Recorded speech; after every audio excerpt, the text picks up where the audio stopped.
Somewhere in the New Testament, buried inside one of the shortest books ever written, there is a verse that has no business being there. It appears without warning, without context, without explanation. And it describes a scene so strange, so cosmically violent, so theologically loaded, that most pastors skip over it in seconds. The archangel Michael stands over the dead body of Moses. Satan is there too, and they are fighting over the corpse. One verse, no backstory, no resolution, no explanation of what happened next. The Epistle of Jude, chapter 1, verse 9. Michael the archangel, when contending with the devil and disputing about the body of Moses, dared not bring a railing accusation against him, but said, "The Lord rebuke you." Read that again slowly. The commander of heaven's armies, the being who stands closest to the throne of God, the archangel who, in the book of Daniel, is called the great prince who stands guard over God's people. This being refuses to rebuke Satan with his own authority. He defers, he steps back, he invokes God's name instead of his own power. Why? And more importantly, why does Satan want the body of Moses in the first place? The Bible gives you the scene, it gives you the combatants, it gives you the outcome, but it never tells you why any of it happened. That answer exists. It has always existed. It was preserved in text the church decided you didn't need to read, in traditions that were quietly buried, in manuscripts that survived centuries of suppression. And it is far more disturbing than anything the single verse in Jude suggests. If this is your first time on this channel, you came to the right place. Every video on this channel goes somewhere the mainstream version of the Bible doesn't want to go. Subscribe now. Hit the bell. Because what we're about to uncover is not a side note. It is one of the most theologically explosive confrontations in all of Scripture, and almost no one is talking about it. Before we go deeper, we need to establish what the official record actually tells us and where it goes completely silent. Moses dies on Mount Nebo. Deuteronomy 34 is precise about this. God shows him the full expanse of the Promised Land from the peak of the mountain, the land he will never enter, and Moses dies there at the age of 120 years. His eye was not dim, his natural force had not faded. And then Deuteronomy says something remarkable. God buries him, not the Israelites, not Joshua, not the priests. God himself buries Moses in a valley in Moab. And then the text adds a detail that sounds like a deliberate warning. No one knows his burial place to this day. No tomb, no marked grave, no location. In a culture where burial sites were sacred, where the graves of the patriarchs were known and venerated, where Joseph's bones were carried out of Egypt across 40 years of wilderness, Moses gets an unmarked grave that no one can find, buried by a hand no human witnessed. The official record calls this an honor, God himself performing the burial. But there is a question the text never answers. Why did Moses need to be hidden? Think about what this means in historical context. The Israelites venerated their dead. Abraham's tomb at Machpelah was a known site. Rachel's grave was marked. The bones of the patriarchs were tracked across generations. The location of a burial was not a minor administrative detail. It was theology made physical. A grave was a statement about who that person was and who they belonged to.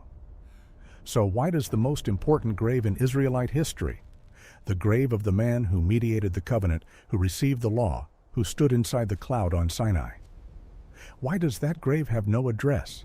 If this were simply a dignified burial, why does the text go out of its way to tell us that no one knows where he is? Why does the location have to be secret? Why does the most important figure in the entire Hebrew Bible, the man who spoke with God face to face, get an unmarked grave in enemy territory? The official text doesn't answer, but Jude's single verse suggests something else was happening on that mountain, something that required an archangel to intervene. we call the first witness. The source is not a fringe text. It is not the work of a cult or a heretical sect. It is a document that was read aloud in early Christian communities, quoted by multiple church fathers, and treated as authoritative. Scripture in the Ethiopian Orthodox Bible, one of the oldest continuous Christian traditions on earth. The Book of Enoch. Specifically, the sections dealing with the Watchers and their relationship to death, burial, and the corruption of the physical world.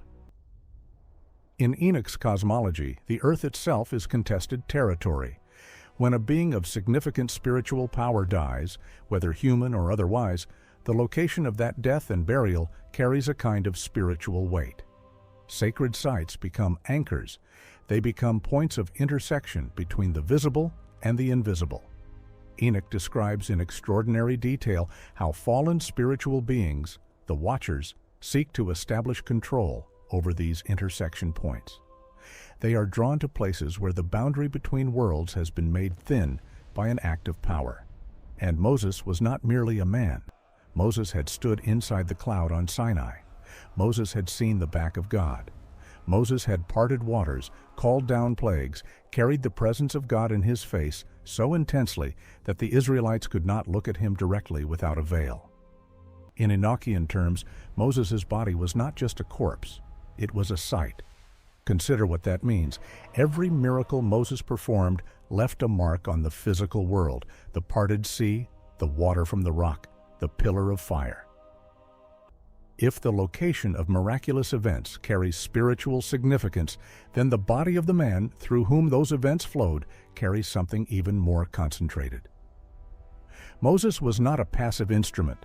He was a conduit, a human being who had been touched by the divine so repeatedly, so intensely, that the boundary between his physical existence and the spiritual world had become unusually thin. That thinness does not disappear at death. If anything, at death, when the soul departs and the body remains, that sight becomes vulnerable in ways it never was during life. And if that sight could be located, identified, and claimed, it could become something else entirely. That is why God hid the grave, not out of sentiment, out of strategy. But Enoch only tells part of the story, because Enoch explains why the body mattered cosmically. It does not explain why Satan personally came to claim it. For that, we need a second witness. A text so specific, so detailed in its account of the death of Moses that Jude almost certainly drew directly from it, or from the tradition it preserves. The Assumption of Moses, also called the Testament of Moses. A Jewish text composed sometime between the 1st century before Christ and the 1st century after, preserving traditions that are almost certainly far older than the manuscript itself. The full text no longer exists. Fragments survive in Latin, translated from a Greek original, translated from an original Aramaic or Hebrew source. What survives is enough. The Assumption of Moses describes a cosmic legal dispute, not a physical battle, a legal one, and this changes everything about how we read Jude's verse. In the Assumption, Satan does not come to steal Moses' body through force. He comes to make a claim. A legal claim.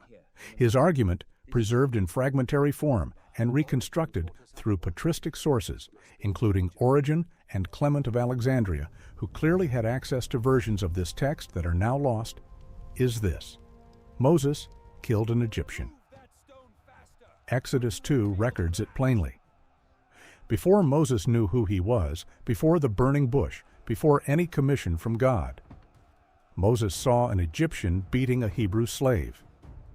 He looked around to make sure no one was watching, and he killed the man and buried him in the sand. Satan's argument before the divine council was that Moses, by this act, had brought himself under his jurisdiction, the domain of death, the claim of the accuser. Moses was a murderer, and the murderer's body, Satan argued, belonged to him.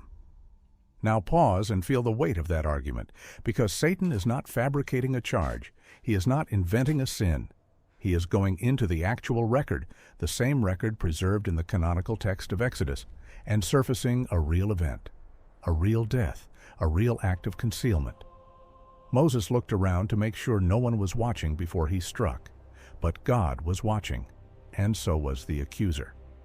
This is why Michael does not simply destroy Satan where he stands, because Satan is not wrong about the facts. The killing happened, the concealment happened, and in the architecture of divine law, as these texts describe it, the accuser has standing to make that claim. Michael's response is not to dispute the facts. He says, "The Lord rebuke you." He appeals to a higher authority, not because he lacks the power to crush Satan, but because the dispute is legal, and legal disputes require legal answers. Michael is not weak. Michael is precise. He is saying, "This case is above my jurisdiction. It belongs to the judge. We call the third witness, and this one comes from a direction no one expects." Jewish mystical tradition, specifically the rabbinic literature preserved in texts like the Midrash and the Talmud, contains a body of material about the death of Moses that is shockingly detailed. Material that reads less like theology and more like eyewitness testimony to something that actually happened. In several midrashic sources, the death of Moses is described not as a peaceful passing, but as a negotiated event. God himself must argue with the angel of death, a figure that in later Jewish tradition becomes increasingly associated with the adversary, with the accuser, with Satan. In one version, the angel of death is sent to collect Moses' soul and cannot do it. Moses simply refuses. He argues. He invokes every act of righteousness in his life. The angel of death retreats. God sends the angel again. Again, Moses refuses. Finally, in one of the most extraordinary passages in all of rabbinic literature, God himself takes the soul of Moses with a kiss. Not because Moses has been defeated, but because this is the only way Moses would consent to die. The intimacy of it, the direct act of God, bypassing every intermediary, every angelic messenger. Why would that be necessary? Because Moses knew. Moses knew what was waiting on the other side of death. He had seen enough of the invisible world, standing inside the cloud on Sinai, to understand that death for him would not be simple. There is something else hidden inside this rabbinic account that most readers miss entirely. Moses does not resist death out of fear. He resists because he understands the stakes. Every time the angel of death retreats, Moses is not simply buying time. He is making a theological argument. He is saying, "My death cannot be administered through ordinary channels. The ordinary channels are compromised. The accuser has infiltrated them. If my soul passes through the standard mechanism of death, the legal dispute waiting on the other side will be initiated before I can be protected." God's response, taking the soul directly, personally, through an act of divine intimacy, is not just a tender farewell to his most faithful servant. It is a legal maneuver. It bypasses the system that the accuser controls. It removes Moses from the jurisdiction of the ordinary death mechanism and places him directly in the custody of the one who sits above every court. The Midrash does not use the word Satan in these passages, but the adversarial force that must be circumvented, outmaneuvered, bypassed through a direct act of divine intimacy, that force is the same entity Jude names. And what these rabbinic sources add, what they contribute that no other witness provides, is this. The dispute over Moses was anticipated. God planned around it. The hidden grave was not improvised. It was part of the architecture of protection. God buried Moses in secret because he knew that if the location were known, the battle Jude describes in a single verse would have become something far larger. The grave was hidden. The soul was taken directly. And still, Satan came. We call the fourth witness, the New Testament itself. Not Jude, but the text that, if you know what you're looking for, shows you that Moses' story did not end on Mount Nebo. The Transfiguration, Matthew 17, Mark 9, Luke 9. Jesus takes Peter, James, and John to the top of a high mountain, and there, before their eyes, he is transfigured. His face shines like the sun, his garments become white as light. And two figures appear beside him, Moses and Elijah, not visions, not symbols, not metaphors. The text presents them as present, speaking, engaged in conversation with Jesus about what is about to happen in Jerusalem. Elijah's presence makes a certain kind of sense in the logic of the Hebrew Bible. He never died. The chariot of fire, the whirlwind. He was taken. He was preserved. He is available. But Moses died. Moses was buried in an unmarked grave by God himself. Moses was the subject of a cosmic legal battle over his body. Moses, and by every account, should not be standing on a mountaintop in Galilee speaking with the Son of God, unless he is no longer simply dead. Luke's account adds one detail the other Gospels leave out. He tells us what Moses and Elijah were actually talking about with Jesus. They were discussing his departure, the Greek word is Exodus, which he was about to accomplish in Jerusalem. The word is not accidental. Moses, the man of the first Exodus, stands with the one who will accomplish the final one, the man whose death was disputed, whose body was contested, whose soul was taken by God personally to keep it out of the accuser's hands. This man stands in light on a mountain, speaking about a death that will settle every legal claim the accuser has ever brought against anyone. The Transfiguration has been read for centuries as a confirmation of Jesus' divine nature, and it is. But it is simultaneously the resolution of a thread that began on Mount Nebo. Moses appears at the Transfiguration as a being who has passed through death and come out the other side. The dispute that Satan brought, the legal claim over the murderer's body, was answered, not overturned on a technicality. Answered at the root. The same way every claim of the accuser is ultimately answered in this theological framework, not by denying the debt, but by paying it. Moses, the murderer. Moses who struck the rock in anger. Moses who was forbidden from entering the promised land because of his failures. This Moses appears at the Transfiguration, standing in glory. And if you trace the line from Deuteronomy 34 to Jude 9 to Matthew 17, what you have is not three separate stories. You have one story. Now we name the pattern. Because every witness we have called, Enoch, the Assumption of Moses, the Rabbinic tradition, the Transfiguration, every single one points to the same structure. The body of Moses was not incidental. It was the battlefield. Satan's claim was legal, not physical. He was not trying to reanimate a corpse. He was trying to establish jurisdiction, to plant a flag on the most spiritually significant burial site in Israelite history. A grave that, if known and claimed, could have been used as a point of corruption. A false shrine. A site of intercession that bypassed the living God and ran through the accuser instead. And here is what makes this more disturbing than it first appears. If Satan was willing to make that claim over Moses, if he came personally, not through a subordinate, not through a lesser spirit, but came himself to stand over that grave and argue his case, what does that tell you about the stakes? Satan does not waste effort. The accuser does not bring cases he has no chance of winning. He came to Mount Nebo because he believed his claim was valid, because the legal architecture of the universe, as these texts describe it, gave him genuine standing to make that argument. God's response was not to simply destroy Satan's claim with raw power. God's response was architectural. He buried Moses in secret. He sent Michael, not to destroy Satan, but to hold the line legally, to invoke the higher authority, to refuse to allow the dispute to be settled on Satan's terms. He took Moses' soul directly, bypassing death's normal mechanisms. He left no grave anyone could find. And then, at the moment that would define all of history, the moment of the Transfiguration, where Jesus stands revealed as the one who absorbs and overcomes every legitimate claim the accuser could ever make, Moses stands there, vindicated, present, free. This is what Jude's one verse contains, not a curiosity, not a footnote. A compressed theological argument about the nature of death, the structure of divine justice, and the impossibility of any claim, however technically accurate, surviving contact with the one who holds the final word.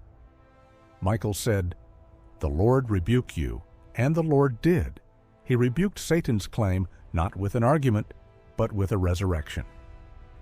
Here's what this changes about everything you thought you knew. We read the Bible as a document of human history. God does things. People respond. Prophets speak.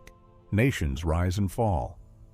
And we place all of it on a horizontal timeline, event following event following event. But these texts, Enoch, the Assumption of Moses, the Rabbinic literature, the Transfiguration account, they describe a second timeline running parallel to the visible one. Every death is contested. Every burial site is a claim. Every soul that passes from this world into the next enters a space where jurisdiction matters, where the question of who holds the legal right to that soul is not a metaphor, but a mechanism. Satan is not a cartoon villain in this framework. He is a prosecuting attorney with a legitimate caseload. He finds the real charges. He brings the actual debts. He does not invent accusations. He surfaces them. Moses killed a man. That is true. Moses concealed it. That is true. Satan brought it before the divine court.